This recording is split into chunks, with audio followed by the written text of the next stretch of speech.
হোগলা পাতার পণ্য তৈরি করে নিজেদের আর্থিক দৈন্য কাটিয়েছে ময়মনসিংহের ফুলবাড়িয়ার প্রায় ২,০০০ পরিবার।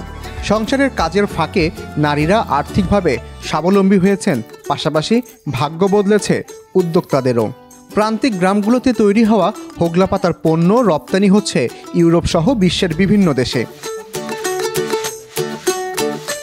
গ্রামে নারীদের দিয়ে হোগলা পাতার পণ্য তৈরি করে ঢাকার রপ্তানিকারক প্রতিষ্ঠানের মাধ্যমে ইউরোপ সহ বিশ্বের বিভিন্ন দেশে তা রপ্তানি করেন উদ্যোক্তারা। আমার পাশাপাশি আমাদের এলাকায় অনেক বড় বড় তরুণ উদ্যোক্তা হয়েছে, তাদের এবং আমাদের সব মিলিয়ে প্রায় ২,০০০+ ফ্যামিলি ফুলবাড়িয়া থানায় বর্তমানে এই কাজের সাথে সম্পৃক্ত আছে।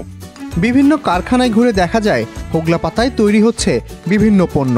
এসব পণ্যের মধ্যে আছে ছোট বড় tray, net basket, pencil box, suitcase, food cup, net, ঝুড়িসহ গৃহস্থলীর বিভিন্ন কাজে ব্যবহার্য জিনিসপত্র। প্রোডাক্টের আনুমানিক ডিজাইন আছে প্রায় ২০০ উপরে ডিজাইন আছে। এটা মূলত প্লাস্টিকের বিকল্প, যেমন লন্ডি বাস্কেট, তারপরে ফ্রুট বাস্কেট।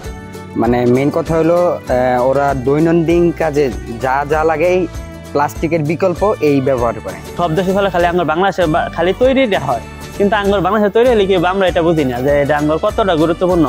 এটা আপনার তারা ওয়ান টাইম ব্যবহার করে, একটা নিয়ে ব্যবহার করলো, একদিন রাখলো, পরে কিন্তু এটা আপনার অন্য জায়গায় যদি ফালাইয়াও দেয়, তারপরে এটা কিন্তু মাটির সঙ্গে মিশা যায়। বাড়ি বাড়ি চলে হোগলা পাতার পণ্য তৈরির কাজ।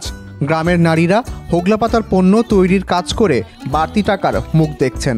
স্বামীর উপর নির্ভরশীল না হয়ে এখন নিজেরাই প্রয়োজনীয় জিনিস কিনতে পারেন, সন্তানদের বায়না মেটাতে পারেন, এমনকি স্কুলেও পড়াতে পারেন।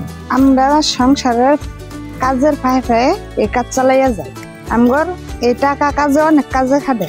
আগে আমার সংসারে অনেক অভাবের সংখ্যা ছিল, এখন বর্তমানে অভাবের সংখ্যা নেই। তাই মনে করেন এই কাজ করে আমার অনেক সুযোগ সুবিধা ভালোই হয়েছে। আমি রাস্তা টাকা পাইছি তো পাইতাম না, এখন কাজ করে টাকা থাকে সবসময় নিজের কাছে। পোলাপান চাইলেও দিতে পারি স্কুলের জন্য।